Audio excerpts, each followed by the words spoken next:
물은 생명입니다. 이 땅에 존재하는 모든 생명체는 반드시 물이 있어야 됩니다. 물이 있어야 동물도 살아갈 수 있고 물이 있어야 식물도 살아갈 수 있습니다. 저는 시골에서 자랐습니다.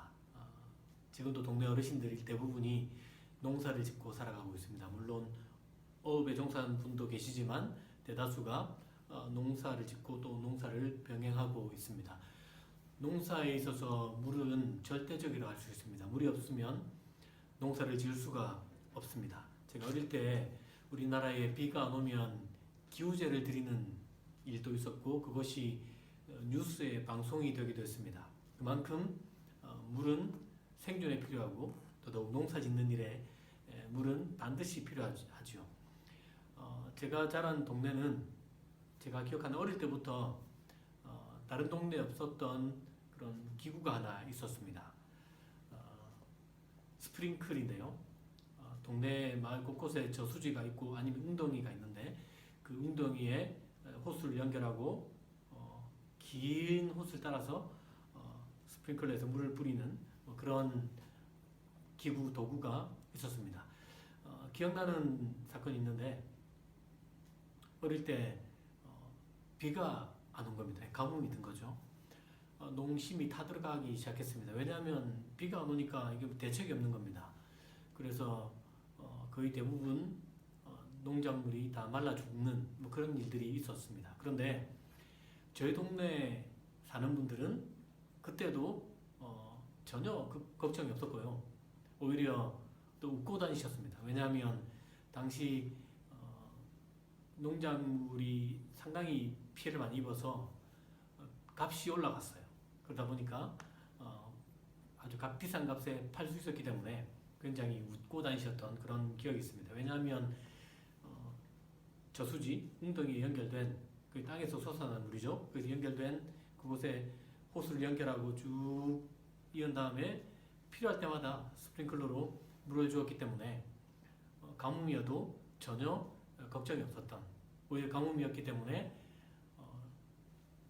더 돈을 많이 벌었던, 그래서 더 웃으셨던 그런 기억이 있습니다. 그 호수, 웅덩이 내지는 저수지에서부터 쭉 연결되어 있는 그 호수, 그것은 말 그대로 저희 마을 사람들에게 축복의 통로였습니다. 여름 휴가 때면 거의 대부분 제가 고향을 방문하고 시간을 보내고 오는데요. 지금도 저희 마을에는 그 스프링클러가 돌아갑니다. 필요에 따라 때에 따라 농작물에게 물을 주는 그 일을 하고 있습니다. 성경을 보면 하나님이 저와 이를 향해서 축복의 통로라고 이야기합니다. 바로 제 시골 마을에 물의 근원에 연결되어 있는 그 통로관, 그 관과 같은 존재가 바로 그리스도인이다라고 이야기합니다. 하나님께서 아브라함을 부르셨죠. 그를 갈대아 우르에서 나오게 하셨는데요. 지금으로 친다면 갈대아 우르는 뉴욕의 맨하튼 같은 곳이라 할 수 있습니다. 우리나라로 치면 서울 강남 뭐 그 정도는 할 수 있고요. 하나님이 그에게 약속의 땅이라고 약속의 땅으로 주겠다고 하신 곳은 가나안 땅인데 비유로 적당한 비유가 없겠지만 들자면 경상남도 통영시 용남면 화삼리 선촌 같은 어디인지 잘 모르죠. 제 고향인데요. 그런 곳으로 하나님이 불러내셨습니다. 여러분 사람은 누구나 다 좋은 환경에 살고 싶어요. 열악한 환경에서 좀 더 좋은 환경으로 이주하는 것을 좋아하지 좋은 환경 속에 있다가 열악한 곳으로 가는 것을 좋아하는 사람은 별로 없습니다. 그래서 좀 시골을 가거나 가끔씩 뭐 산골을 가는 경우 있죠. 휴가 때 쉬러 가는 거지 거기 살러 가는 것 아니지 않습니까? 삶의 터전 여기 두고 잠깐 쉬러 가는 거죠. 그런 겁니다. 근데 삶의 터전을 아예 저 깡촌으로 옮겨간다? 이거 쉽지 않은 일입니다. 쉽지 않은 일이고 사실 불편하죠. 근데 이런 우리나라에서 깡촌이 아니라 다른 나라의 아주 좀 열악한 환경의 장소로 가야 된다. 아무나 할 수 있는 일은 아니라 할 수 있습니다. 하나님이 그 일을 하셨거든요. 아브라함을 부르시면서 그렇게 그런 곳을 이끌어 가셨어요. 가장 살기 좋은 곳에서 가장 낙후된 곳으로. 그렇게 이끌어가셨는데 이 일이 아브라함에게 굉장한 도전이었으면은 두말할 것이 없습니다. 하나님이 그를 부르시면서 아무 약속도 안 하시고 부르셨다면 아브라함 못 갔을 거라 생각합니다. 하나님이 아브라함에게 엄청난 약속을 하시죠. 너로 민족을 이루겠다, 너로 복이 되게 하겠다, 너로 나라를 만들겠다, 이런 엄청난 축복을 해주시면서 이끌어 가시는데 그럼에도 불구하고 쉬웠다고 볼 수는 없습니다. 그런데 참 놀라운 일이 있습니다. 우리가 지금 그 아브라함이 갔던 그 자리는 기억하고 있고 지금도 역사의 장소를 기억하고 있죠.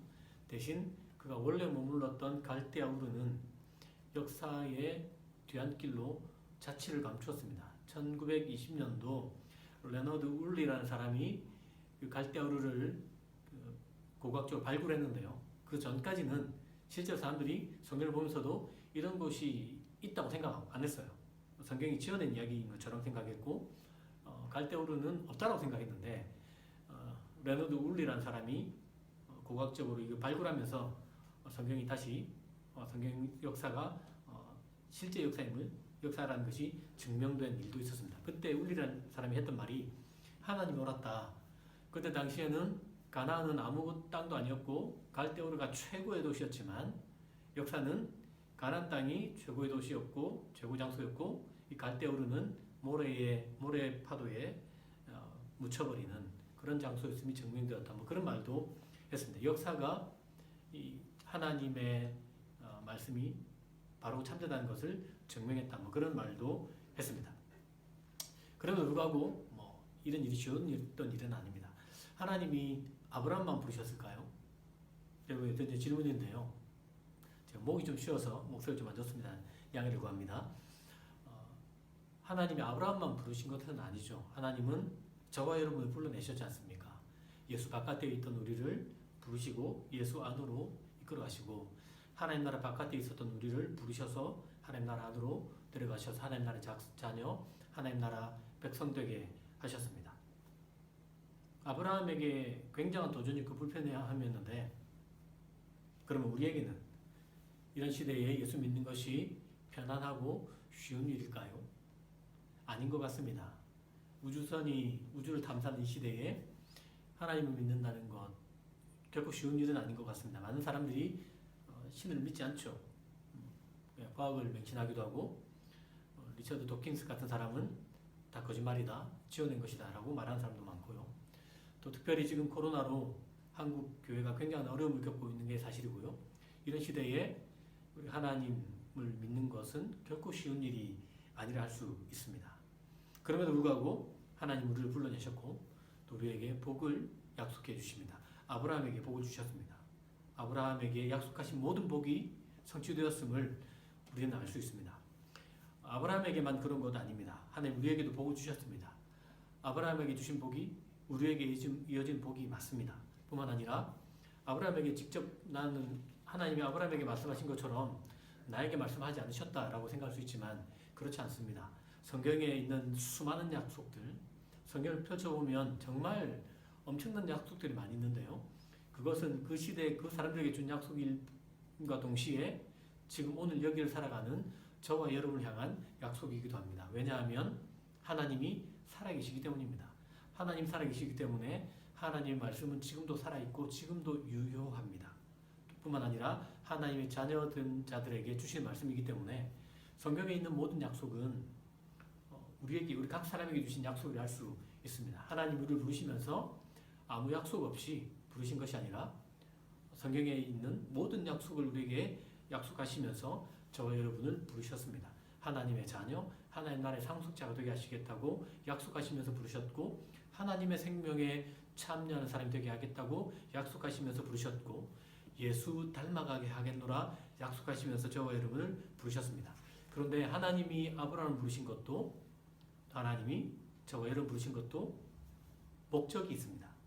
아무 이유 없이 아무 뜻 없이 하나님 우리를 부르신 것이 아닙니다. 하나님이 아브라함을 부르셨는데요. 그 부르심을 보면 아브라함에게 개인에게 복을 주셨지만 방향성이 명확합니다. 아브라함을 통해서 모든 민족이, 모든 족속이, 모든 열방이 복을 받게 하려는 그 목적을 가지고 있습니다.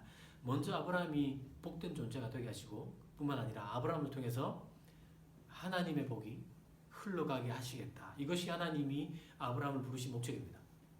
다시 말해 하나님이 저와 여러분을 부르신 목적은 우리가 이 땅에서 구원받은 하나님의 백성으로 잘 살아가는 것 맞습니다. 일이 있어요. 근데 이것이 전부가 아닙니다. 이것은 일면이고요.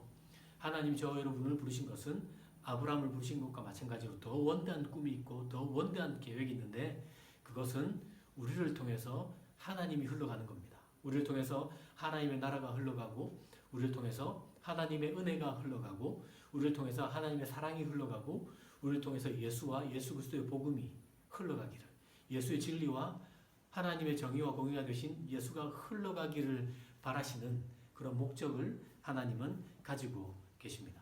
이 사명을 저와 여러분이 이어받은 겁니다. 우리의 정체성, 우리가 정체성을 함께 나누고 있는데요. 우리는 하나님의 축복의 통로입니다. 이것이 우리의 정체성입니다. 이 사명을 저와 여러분이 이어받은 겁니다. 우리가 축복의 통로라는 것은 내가 먼저 복된 존재가 되어야 할 뿐 아니라 나를 통해서 하나님의 계획하심이 이루어지고 나를 통해서 하나님과 하나님의 나라와 하나님의 은혜가 흘러가도록 이것이 우리의 정체성이라고 성경은 가르쳐주고 있습니다. 살다 보면 여러분 종종 세면대가 막히고 때로는 변기가 막히기도 하고 때로는 싱크대가 막히는 경우가 있습니다. 이유는 한 가지입니다. 뭔가 이물질이 찼기 때문에 막히는 겁니다. 때로는 수도를 틀었는데 별 문제는 없는데 물이 좀 시원하게 나오지 않는 경우도 있습니다. 이유는 무언가가 이물질이 막았기 때문에 그런 일들이 일어납니다. 그때 우리는 그 이물질을 제거합니다. 그래야 잘 흘러가기 때문에 그렇습니다. 만약 관이 크다면 더 잘 흘러갈 것이고 관이 깨끗하다면 더 잘 흘러가게 될 겁니다. 당연한 이치입니다. 아브라함이 축복의 통로로 부름을 받았는데 아브라함의 삶은 순탄하지가 않았습니다. 그렇죠? 우리가 잘 아는 것처럼. 왜 그랬을까? 왜 그랬을까? 생각해보면 그 답을 이해할 수 있습니다. 오늘 이 관점에서 보면 이 사실을, 이 이유를 우리가 발견할 수 있습니다. 하나님의 은혜를 흘려보내려면 깨끗해야 됩니다. 깨끗해야 돼요.